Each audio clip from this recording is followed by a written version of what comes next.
संभाजीराजे मिर्झा राजांच्या मंचकावर बसले. समोर उभ्या असलेल्या धिप्पाड पण शांत मुद्रेच्या मिर्झा राजाकडे त्यांनी पाहिलं. मिर्झाच्या छातीवर त्याच्या आलंपना औरंगजेबाने त्याला बहाल केलेले हिरव्या कंच पाचूचे मोतीलगात गुंफलेले पदक चमकत होते. त्या पदाकडे बघत संभाजीराजे बघत क्षणभर गप्पच झाले. मग मान उडवून त्यांनी विचारले, दादाजी, आम्ही एक विचारू? बेशक, पूछो कुंवर शंभू. मिर्झा शांतपणे म्हणाला. आमचे आबासाहेब म्हणाले की तुम्ही राजपूत आहात आणि आम्हीही राजपूतच आहोत. मग तुमच्या गळ्यात भवानीच्या कवड्याची माळ का नाही?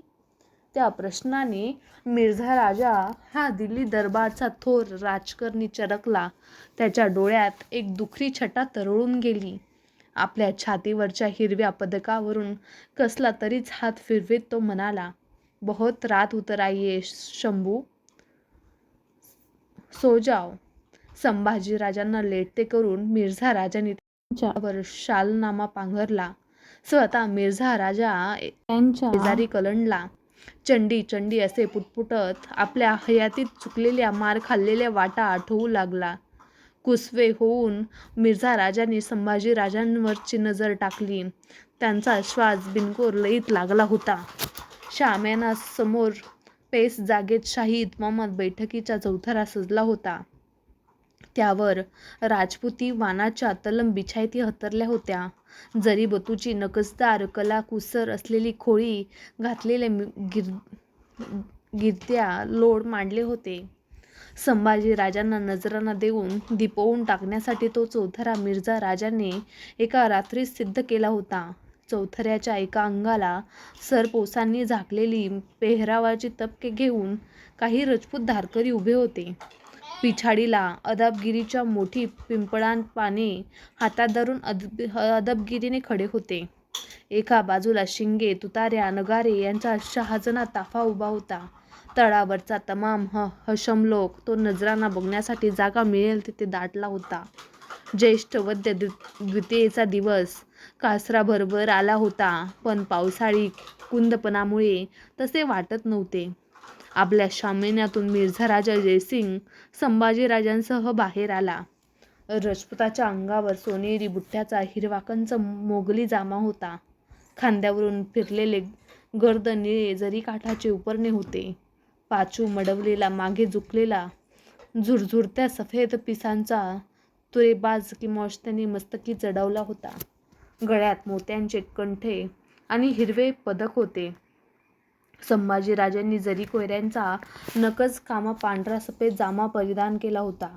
राजांचा होता त्या माटाचाच पिछाडीला ठेवणारा केसरी टोप त्यांनी मस्तकी चढवला होता. कमरेला गर्द जांभळा जरीशेला आवळला होता. चुनीदार मांडचोळण्याखाली पायात भगवे चढाव होते.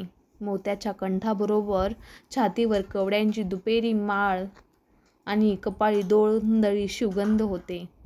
सर्व दरवाजे मिटलेल्या जगदंबेच्या शांत मंगल गाभाऱ्यातून समईचा एखादा कवडसा बाहेर झेपावून यावा तसे ते दिसत होते.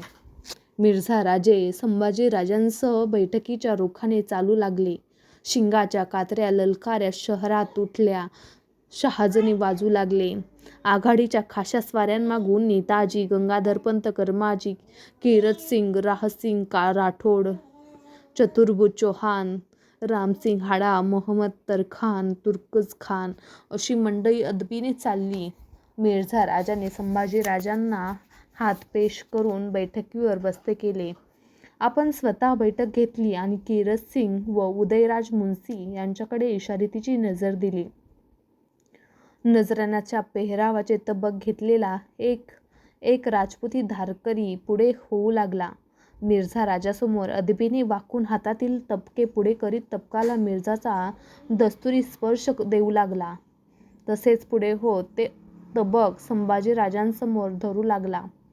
संभाजीराजे नजराणा आपला केल्याचे दस्तुरी स्पर्श देऊ लागले. एकाएकी पुरंदरच्या पायथ्याच्या रोखाने उठलेली घोड्यांच्या टापाचा टपटप सर्वांनी ऐकू आली. सर्वांच्या नजरा त्या आवाजाच्या रोखाने वळल्या. कैक काजळे धडधडली. झटकन मिर्झा राजे बैठकीवरून उठले. आपल्या मुलाकडे बघत जाणवणाऱ्या करड्या आवाजात दबके बोलले, किरत जी म्हणत किरत सिंगाने कंबरेच्या हातावरची मूठ उरतवली. एका घोड्याच्या पाठीवर चलाख झेप घेऊन किरत सिंगाने आवाजाच्या रुखाने घोडे पुढे काढले. काही क्षण तसेच गेले. संभाजीराजे आणि नेताजी यांची नजरानजर केव्हाच होऊन गेली होती. भोवतीच्या कुणालाही कळायच्या आत नेताजींनी तरबेज पट्टेबाज धारकरी संभाजीराजांच्या भोवती फेर धरून एकवटले होते. सगळ्यांचे डोळे किरत सिंग गेला त्या वाटेवर जोडले होते. ताफा जवळ येऊ लागल्या. रामेटांच्या घाणेरीच्या करवंदीच्या गर्द झुडपात वळसा टाकत 31 स्वारांची घोडे तुकडी दौडत येत होती. त्या तुकडीच्या आघाडीला 2 उमदे घोडे खूर फेकीत दौडत होते. ते स्वार होते किरत सिंग आणि पठाणाचा लष्कर सालार, साक्षात दिलेर खान. ते दौडते पथक चौथऱ्याजवळ आले. दिलेर खानाला बघताच मिर्झा राजाच्या कपाळावरचा एक बारीक आठी उठली. मान मोडून दिलेर खान सगळ्या तळावर क्षणात सरसरती नजर फिरवीत पायउतार झाला. खांद्यावरच्या हिरव्या कंच फुगीर खिल्लतीमुळे तो केवढा तरी धिप्पाड दिसत होता. मिर्झा राजासमोर येऊन त्याला तस्लीम करीत निधड्या पठाणी बोलीत पुरंदरच्या रुखाने हात उठवीत मिर्झाने काही विचारू नये म्हणून तोच म्हणाला, गड पर रसद चढानी है, ऊपर दाना तक पीछे नहीं छोड़ा है काफर मरट्टों ने. त्यावर मिर्झा राजाला काहीच बोलता आले नाही. चेहऱ्यावर खोट्या हास्याची खिल्लत चढवीत तो दिल्लेरला म्हणाला, आइये खान साहब,